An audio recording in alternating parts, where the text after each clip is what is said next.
સાર્વત્રિક વરસાદી માહોલ છવાઈ ચૂક્યો છે।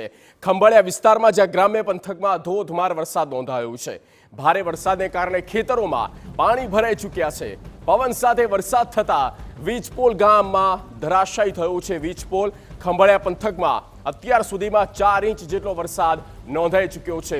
દેવભૂમિ દ્વારકાના ખંભાળિયા વિસ્તારના દ્રશ્યો બતાવી રહ્યા છે, જ્યાં વિંજલપર ગામે એક વીજપોલ ધરાશાયી થયું છે, જેના કારણે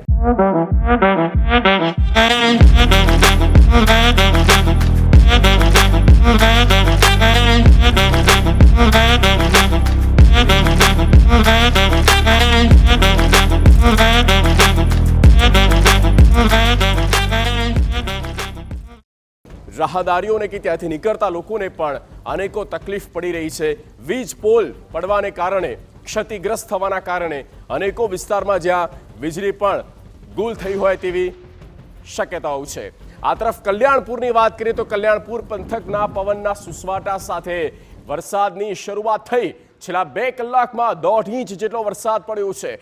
કલ્યાણપુર, રાવલ, હરિપર આ તમામ એ ગામ છે જ્યાં વરસાદી માહોલ બરાબરનો જામેલો છે। આ ધોધમાર વરસાદથી મુખ્ય માર્ગો પર પાણી દેખાઈ રહ્યા છે।